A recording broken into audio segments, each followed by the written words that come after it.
Kekerasan di satuan pendidikan yang harus kita ketahui. Perundungan masih berpotensi dialami oleh anak-anak di satuan pendidikan atau sekolah. Perundungan sama dengan menyakiti sesama, mengejek, mengucilkan, menyebarkan aib, merendahkan orang lain secara terus-menerus juga termasuk kekerasan. Karena menyakiti sesama tidak hanya tentang kekerasan fisik saja.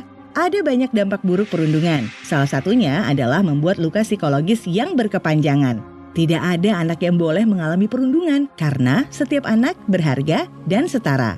Ada 3 karakteristik perundungan yang harus kita ketahui. Pertama, dilakukan dengan tujuan merendahkan. Kedua, dilakukan oleh orang yang merasa lebih berkuasa. Ketiga, dilakukan secara berulang-ulang.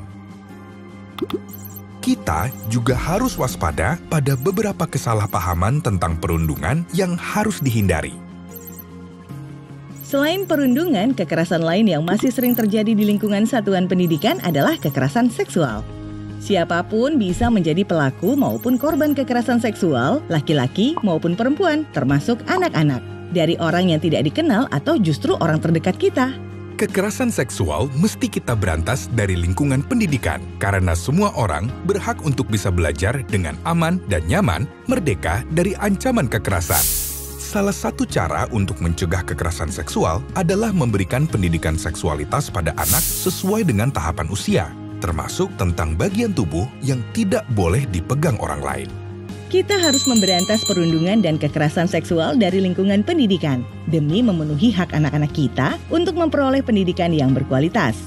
Sekolah adalah tempat di mana anak-anak bertemu dengan teman-teman yang berbeda dengannya, seperti beda mainan kesayangan, gaya rambut, warna kulit, sampai beda suku dan agama.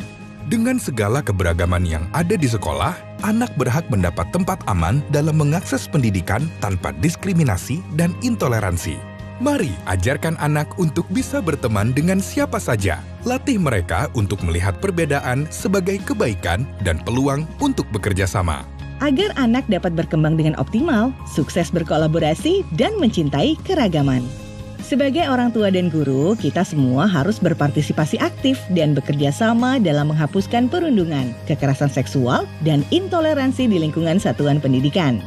Ayah bunda bersama guru perlu mengajarkan anak dalam mengenali dan mencegah 3 kekerasan, agar anak tidak menjadi pelaku maupun korban. Selain itu, kita juga perlu menindaklanjuti laporan kekerasan di lingkungan satuan pendidikan dengan cepat dan tepat. Satuan pendidikan juga harus menjamin perlindungan korban kekerasan agar dapat tetap mendapatkan pendidikan yang optimal. Segera lapor jika melihat atau mengalami kekerasan. Mari wujudkan lingkungan pendidikan yang bebas dari kekerasan agar kita merdeka, beragam, setara.